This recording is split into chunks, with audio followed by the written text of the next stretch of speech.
दोस्तों, चैत्र नवरात्रि हिंदू धर्म का एक पवित्र त्यौहार है जो दुनिया भर के हिंदुओं द्वारा मनाया जाता है। यह त्यौहार चैत्र महीने में मनाया जाता है जो कि हिंदू कैलेंडर का पहला महीना है। अंग्रेजी कैलेंडर में यह मार्च अप्रैल के बीच में आता है और इसलिए इसका नाम चैत्र है। संस्कृत में नवरात्रि का शाब्दिक अर्थ नवरातें होता है। तो जैसा कि नाम से पता चलता है, चैत्र नवरात्रि 9 दिनों तक मनाई जाती है और 9 दिनों में से प्रत्येक दिन देवी दुर्गा के 9 अलग अलग अवतारों को समर्पित होता है। ऐसा माना जाता है कि देवी दुर्गा इस दौरान अपने भक्तों के साथ रहने के लिए स्वर्ग से आती हैं और इसलिए इसे एक शुभ समय माना जाता है। त्यौहार की शुरुआत घट स्थापना नामक पारंपरिक अनुष्ठान से होती है। भक्त देवी दुर्गा और उसके विभिन्न अवतारों से प्रार्थना करते हैं और देवताओं को फल फूल और प्रसाद चढ़ाते हैं। उत्सव पहले दिन से शुरू होते हैं और चैत्र माह के शुक्ल पक्ष की नवमी या 9वें दिन तक चलते हैं। चैत्र नवरात्रि को बसंत नवरात्रि या राम नवरात्रि भी कहा जाता है क्योंकि 9वें दिन भगवान राम के जन्म का प्रतीक माना गया है। भारत के महाराष्ट्र राज्य में चैत्र नवरात्रि उत्सव गुड़ी पड़वा से शुरू होता है, जबकि आंध्र प्रदेश और अन्य दक्षिण भारतीय राज्यों में इसे उगादि के रूप में मनाया जाता है। चैत्र नवरात्रि हिंदू नववर्ष की शुरुआत का प्रतीक है और यह बसंत ऋतु में आता है। भक्त देवी शक्ति की 3 मुख्य अभिव्यक्तियों अर्थात दुर्गा, सरस्वती और लक्ष्मी की पूजा करते हैं और वर्ष के इस शुभ समय के दौरान उनका दिव्य आशीर्वाद मांगते हैं। इसमें शक्ति के 9 रूपों की पूजा की जाती है। माँ दुर्गा के 9 रूपों में शैलपुत्री, ब्रह्मचारिणी, चंद्रघंटा, कुष्मांडा, स्कंदमाता, कात्यायनी, कालरात्रि, महागौरी और सिद्धिदात्री हैं। देवी दुर्गा के हर स्वरूप को अलग अलग प्रसाद चढ़ाया जाता है। नवरात्रि प्रार्थना, ध्यान, उपवास और 9 दिनों के उत्सव का आनंद लेने के बारे में है। भक्त मांसाहारी भोजन, शराब और तंबाकू का सेवन करने से बचते हैं। इसके बजाय वे उपवास करते हैं और बिना प्याज और लहसुन का पकाया हुआ हल्का भोजन खाते हैं। इस व्रत का गहरा अर्थ है। चैत्र नवरात्रि ऋतु परिवर्तन के आसपास मनाई जाती है, जब गर्मियां शुरू होती हैं।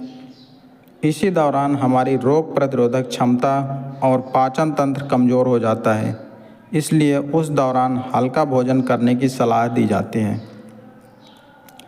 कहा जाता है कि जब धरती पर महिषासुर का आतंक काफ़ी बढ़ गया था और देवता भी उसे हरा पाने में असमर्थ हो गए थे, तो क्योंकि महिषासुर को वरदान प्राप्त था कि कोई भी देवता या दानव उस पर विजय प्राप्त नहीं कर सकता।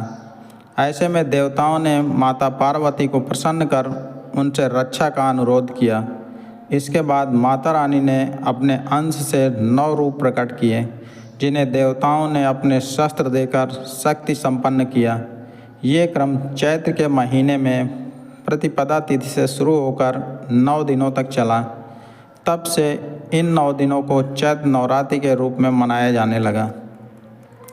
दोस्तों, नवरात्रि व्रत का मूल उद्देश्य है इंद्रियों का संयम और आध्यात्मिक शक्ति का संचय। नवरात्रि अंतःशुद्धि का महापर्व है। आज वातावरण में चारों तरफ विचारों का प्रदूषण है। ऐसी स्थिति में नवरात्रि का महत्व और भी बढ़ जाता है।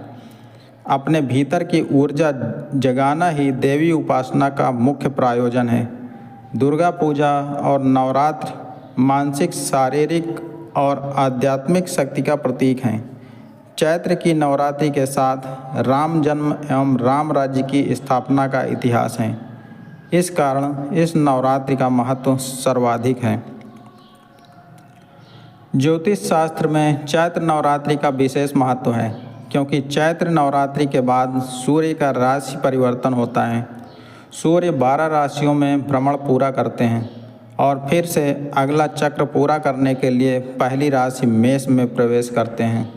सूर्य और मंगल की राशि मेष दोनों ही अग्नि तत्व वाले हैं, इसलिए इनके संयोग से गर्मी की शुरुआत होती है। चैत्र नवरात्र से नव वर्ष के पंचांग की गणना शुरू होती है।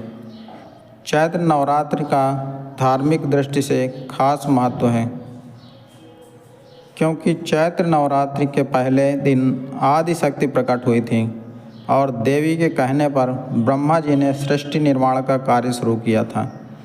इसलिए चैत्र शुक्ल प्रतिपदा से हिंदू नववर्ष का शुरू होता है। सर्दी और गर्मी की ऋतुओं का मिलन काल अश्विन और चैत्र मास में जिन दिनों आता है वे नवरात्रि कहलाते हैं। उन दिनों शरीर, मन और प्रकृति के विभिन्न घटकों में विशेष रूप से उल्लास भरा रहता है। वातावरण में विशिष्टता व्याप्त रहती है। शरीर दबे हुए रोगों को निकालने का प्रयास करता है, इसीलिए इन दिनों रोग बढ़ जाते हैं। आयुर्वेद इस अवसर को शरीर शोधन के लिए विशेष उपयोगी मानता है। चैत्र नवरात्र में बसंत होता है। प्रकृति की शोभा देखते ही बनती है। वनस्पतियां नवीन पल्लव धारण करती हैं। प्रकृति का उल्लास अपना प्रभाव समूचे वातावरण पर डालता है। जीवधारियों के मन विशेष प्रकार की मादकता से भर जाते हैं। आध्यात्मिक दृष्टि से मनीषियों ने इन दिनों आत्मा के ऋतुमती होने का आलंकारिक संकेत दिया है। उनके अनुसार इन दिनों वह अपने प्रियतम परमात्मा से मिलने के लिए विशेष रूप से आतुर होती हैं। 9 दिन का व्रत, उपवास, प्रकृति उपचार और समतुल्य माना जाता है। इसमें प्रायश्चित के निष्कासन और पवित्रता की अवधारणा दोनों भाव हैं। नवरात्रि के समय प्रकृति में एक विशिष्ट ऊर्जा होती है, जिसको आत्मसात कर लेने पर व्यक्ति का कायाकल्प हो जाता है। व्रत में हम कई चीज़ों से परहेज करते हैं और कई वस्तुओं को अपनाते हैं। आयुर्वेद की धारणा है कि पाचन क्रिया की खराबी से ही शारीरिक रोग होते हैं, क्योंकि हमारे खाने के साथ जहरीले तत्व भी हमारे शरीर में जाते हैं। आयुर्वेद में माना गया है कि व्रत से पाचन प्रणाली ठीक होती है। व्रत व उपवास का प्रयोजन भी यह है कि हम अपनी इंद्रियों पर नियंत्रण कर अपने मन मस्तिष्क को केंद्रित कर सकें। मनोविज्ञान यह भी कहता है कि कोई भी व्यक्ति व्रत उपवास एक शुद्ध भावना के साथ रखता है, उस समय हमारी सोच सकारात्मक रहती है, जिसका प्रभाव हमारे शरीर पर पड़ता है, जिससे हम अपने भीतर नई ऊर्जा महसूस करते हैं। इस समय प्रकृति अपना स्वरूप बदलती है।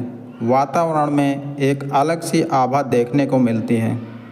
पतझड़ के बाद नवीन जीवन की शुरुआत, नई पत्तियों और हरियाली की शुरुआत होती है। संपूर्ण सृष्टि में एक नई ऊर्जा होती है। इस ऊर्जा का सकारात्मक उपयोग करने के लिए हमें व्रतों का संयम नियम बहुत लाभ पहुंचाता है। नवरात्रि में कृषि संस्कृति को भी सम्मान दिया गया है। मान्यता है कि सृष्टि की शुरुआत में पहली फसल जौ ही थी, इसलिए इसे हम प्रकृति व माँ शक्ति को समर्पित करते हैं।